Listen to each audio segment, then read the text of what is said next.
Durante 4 años, el historiador y periodista Mario Amorós investigó la vida del premio Nobel chileno Pablo Neruda, su infancia en Temuco, el periodo como cónsul y su amistad con el poeta español Federico García Lorca. Además de sus últimos días de vida, son retratados en el libro Neruda, el príncipe de los poetas. Para conversar sobre esta obra, nos encontramos precisamente con su autor, Mario Amorós. Mario, muchas gracias por estar con nosotros. Gracias, Bárbara.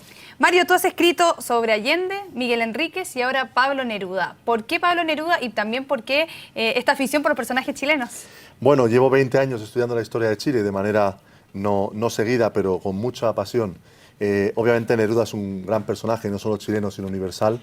Y es la primera, fíjate, es la primera biografía histórica y literaria de Neruda que se publica en España. En Chile no hay tantas biografías exhaustivas, con documentación nueva. Y yo espero que sea un aporte para que ustedes conozcan mejor al gran poeta. ¿Cómo fue el camino de esta investigación que duró 4 años y que incluso también accediste a informes del Archivo Estatal de Historia Política y Social de Rusia, que sería información inédita? ¿Qué encontraste ahí? Por ejemplo, mucha documentación del Partido Comunista de la Unión Soviética sobre Pablo Neruda, documentación muy importante para la historia de Chile. Por ejemplo, Neruda viaja la primera vez a la Unión Soviética en el año 49 e informa al Partido Comunista Soviético de qué había pasado en Chile para que el Partido Comunista en ese momento estuviera perseguido en la ilegalidad y que él mismo hubiera tenido que salir a caballo por la cordillera en aquel año. También he pedido que traduzcan decenas de artículos de Neruda que no se conocían en la prensa soviética y que aquí cito parcialmente por primera vez. Yo creo que eso es una de las contribuciones del libro. También una foto inédita de su hija. Sí, una foto muy bonita del archivo personal del poeta Miguel Hernández, un gran poeta español. Miguel Hernández vivía cerca de Neruda, en Madrid, cerca de la Casa de las Flores, y quería mucho a esa hija de Neruda, Malva Marina, que nació enferma de hidrocefalia. Mario, y respecto a esta investigación y también del personaje que fue Pablo Neruda, ¿qué te sorprendió a ti como investigador y como autor de esta obra? Muchas cosas, porque yo conocía superficialmente la vida de Neruda, su carácter tímido y retraído en la infancia, que él logra superar con el paso del tiempo, primero en Santiago, en la bohemia literaria de los años 20, en bares y restaurantes míticos cerca de la Plaza de Armas, después también la soledad en Oriente, que él narra muy bien en las cartas con familiares y amigos, y lo que supuso para él España, que fue muy importante. España le marcó, él allí encuentra el reconocimiento como poeta, siendo muy joven, tenía 30 años, y la plenitud de su vida en España fue absoluta hasta que empieza la Guerra Civil Española, que a él le marcó profundamente. De su personalidad, también leyendo este libro, uno se da cuenta que tiene un gran sentido del humor. Pablo Neruda se ríe a sí mismo, siempre era alguien que atraía mucho a sus amigos, a sus cercanos. Sí, por ejemplo, él siempre le preguntaban, en muchas entrevistas de prensa le preguntaban, bueno, ¿y usted cómo hace para escribir poesía? Y él decía siempre, ante todo necesito un lápiz y un papel, ¿no? Él nunca quiso teorizar sobre la escritura poética. Para él ser poeta era como ser panadero, era cumplir una función social. En el discurso de Estocolmo del 13 de diciembre del año 71, él habla de los deberes del poeta con la sociedad de su tiempo. Y era una persona con un sentido del humor muy fino, que se ve también en algunos libros suyos, como Extravagario, que es un libro del año 58, que hay un sentido del humor muy nuevo en su poesía. Mario, y respecto a los últimos días de Pablo Neruda, llama la atención, por ejemplo, Matilde Urrutia siempre no le contaba de su enfermedad. Sí. ¿Por qué este afán de tenerlo en secreto a él también su enfermedad? Seguramente para que no sufriera más de lo que ya sufría físicamente. Matilde intentó ocultarle esa enfermedad. Otros testimonios, como el doctor Francisco Velasco, un gran amigo de Neruda, copropietario de la Casa de la Sebastiana de Valparaíso, ¿no? Él tenía la intuición, era médico, de que el poeta sabía la gravedad de su enfermedad, pero se la intentaron esconder. Ahí también hay, por ejemplo, él viajó a Moscú en el año 72, invitado por las autoridades soviéticas para recitales de poesía, pero ahí le ven los médicos soviéticos y le dicen a Matilde que la enfermedad es irreversible.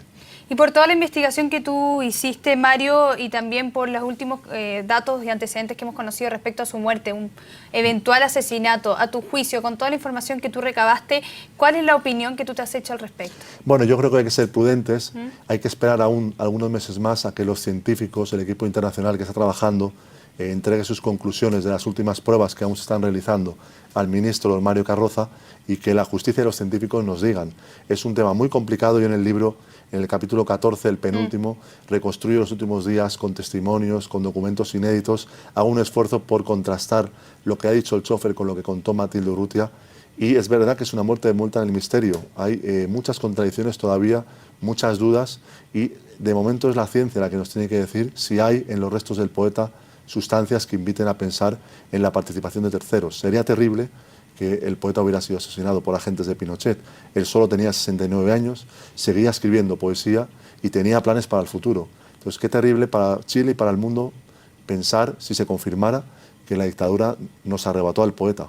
Claro, tú muestras también bastantes contrastes entre algunos que declaraban que le inyectaron un líquido que nadie nunca supo, pero por otro lado muestras también la preocupación en esa época de la dictadura de la expectación internacional de la salud del poeta, claro. Y también su avanzado cáncer. Eso también da luces de que sí. hay contradicciones. Y he encontrado contradicciones en el relato del chofer Manuel Araya, que las expongo en el libro, y también en lo que dijo Matilde. Es una cuestión muy difícil, ha pasado mucho tiempo, no es fácil que se pueda confirmar si es así efectivamente la intervención de terceros, y creo que en este momento lo mejor es esperar unos meses y a partir de ahí, si se demostrara que hubo intervención de terceras personas, la justicia tendría un trabajo por delante muy complicado. ¿Quiénes eran esas personas que supuestamente intervinieron y qué órdenes cumplían? Mario, tú has escrito sobre Allende, Miguel Enríquez, como ya los comentamos. Eres militante del Partido Comunista. Sí. ¿Cómo ha sido también investigar estos personajes, ver el comunismo, por ejemplo, en nuestro país?